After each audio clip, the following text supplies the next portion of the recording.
இப்போ நம்ம Viterbi decoding பார்க்குறோம். Viterbi decoding is a method of convolutional decoding. Okay,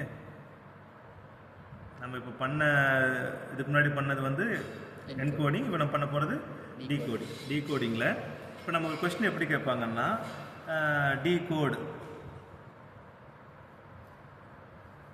the following sequence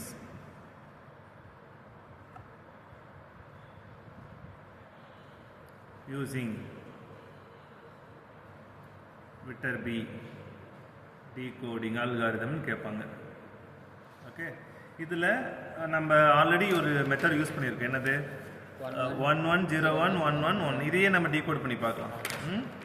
1101 இதுதான் வந்து கோட் வேர்டு, ரிசீவ்டு வேர்டு. இந்த ரிசீவ்டு வேர்டு ஒய்னு வச்சுக்கலாம். அப்போ எக்ஸ் தான் கேட்குறாங்க.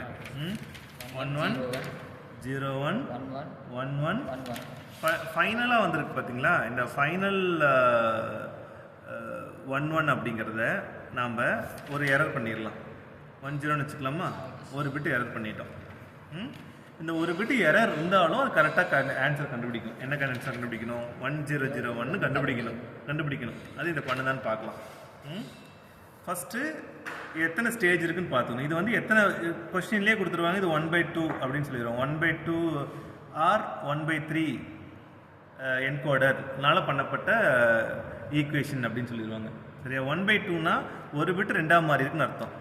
1/3னா ஒரு பிட்டு மூணாம் மாதிரி இருக்கு. அப்போ கண்டினியூஸாக நம்பர் கொடுத்து நான் உனக்கு ஸ்பேஸ் போட்டு எழுதியிருக்கேன்.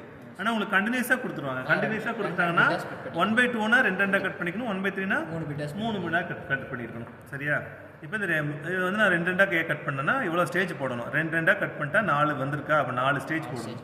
4 ஸ்டேஜ் ட்ரில்லிஸ் போடணும். ட்ரில்லிஸ்னா என்ன? அது நான் சொல்லிடுறேன். இதுதான் ட்ரில்லிஸ் டயக்ராம். இதை 4 டைம் போடணும். ஓகே, 4 டைம் போட்டிங்கனாவே உங்களுக்கு 4 மார்க்ஸ் கிடச்சிடும். நீங்கள் டீகோட் பண்ணுறதுக்கு முன்னாடி இந்த டயக்ராம் வரைஞ்சிட்டிங்கனாவே போதும். Diagram is simple, always starts with A. சரியா? ஏல ஸ்டார்ட் ஆனால் எங்கே போகும்? அது பொதுவாக ஏக்கு போகும், இல்லாட்டி பிக்கு போகும். இந்த ஃபர்ஸ்ட் லைனில் வரைகிறது A, second B, third C, fourth D. சரியா? அப்போ ஏலேருந்து ஏக்கு தான் போகும். கரெக்டாக? ஏலேருந்து ஏக்கு போகும். 1ன்னா பிக்கு போகும். சரியா? ஆல்வேஸ் ஸ்டார்ட்ஸ் வித் ஏ. அதனால் ஃபஸ்ட்டு டைம் எடுத்தோன்னே சிடி வரைய தேவையில்லை. ஏன் சிடி வரைய தேவையில்லைன்னா, ஏழு தான் நீங்கள் எப்பவுமே ஸ்டார்ட் ஆகுது. ஏழுலேருந்து சிடிக்கு போகுமா? எப்பவுமே போகவே போகாது. அதனால் ஏபிக்கு தான் போகும். ஸோ அந்த இடத்துல சிடி வரைய தேவையில்லை. அதனால தான் நான் வரையல. சரியா? அப்போ இது ஏ, இது பி.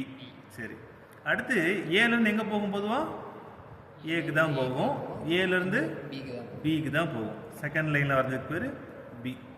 பிலேருந்து எங்கே போகும்? சிக்கும் டிக்கும் போகும்.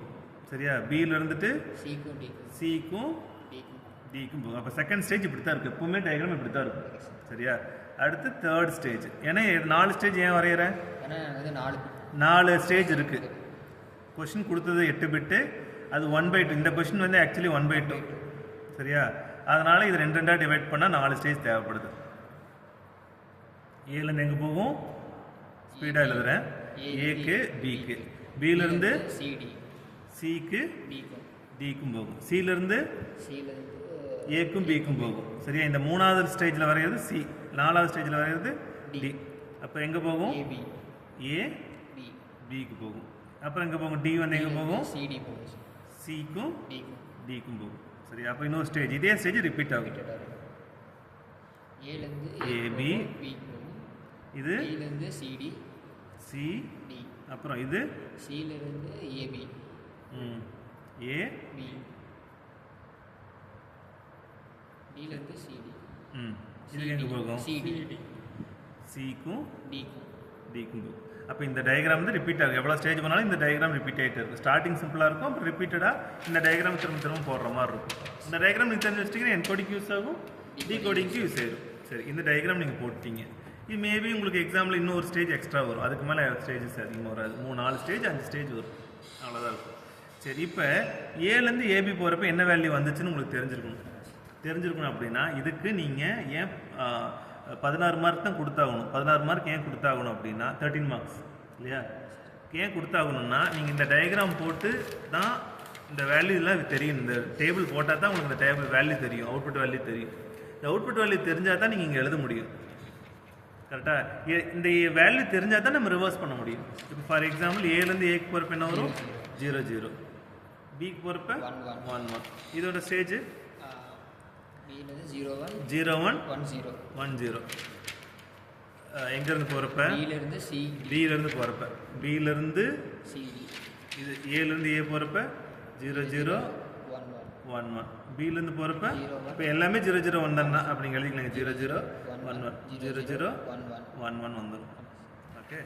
பியிலேருந்து போகிறப்ப 0 1 பிலேருந்து சிடி போகும்போது 0 1 1 0 0 1 1 0. இந்த டயக்ராம்லேருந்து கண்டுபிடிச்சிக்கலாம், இல்லாட்டி இந்த டேபிள்லேருந்து கண்டுபிடிச்சிக்கலாம். 0 1 1 0. பியிலேருந்து எங்கெங்கே போகுது? பிலேருந்து 0 1 0 1 டி போகும்போது 1 0 1 0. ஸோ பியிலேருந்து எங்கே போகுது? இங்கே தானே போகுது. 0 1 1 0. அடுத்து இங்கே போகுதா? 0 1 1 0. ஓகே. இப்போ அடுத்து சியிலேருந்து போகிறப்ப 1 1 0 0. சியிலேருந்து போகுது பாருங்க, இதானே சி. இது போகிறப்ப 1 1, இந்த லைன் போகிறது 0 0. அப்போ இங்கே சியிலேருந்து 1 1 0 0. டியிலேருந்து போகிறது 1 0 0 1 1 0 0 1 1 0 0 1. அவ்வளோதான். எழுதி முடிச்சிட்டிங்களா? எழுதி முடிச்சதுக்கப்புறம் இதை நம்ம கம்பேர் பண்ணணும். ஒன்றும் இல்லை, ஃபஸ்ட்டு கொடுத்தது 1 1 கொடுத்துருக்காங்களா? இந்த 1 1 நம்ம எடுக்கிறோம். இந்த 1 1 வந்து இதோட கம்பேர் பண்ணுறோம் ஃபஸ்ட்டு ஸ்டேஜில்.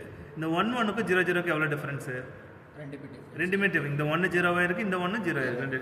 இதுக்கு எவ்வளோ டிஃப்ரென்ஸு? No difference. அப்போ நம்ம என்ன பண்ணுறோம்னா இங்கே வேறு கலர் யூஸ் பண்ணிக்கிங்க. இப்போ இதுக்கு வந்து 2 டிஃப்ரென்ஸ், இதுக்கு வந்து 0 டிஃப்ரென்ஸ்.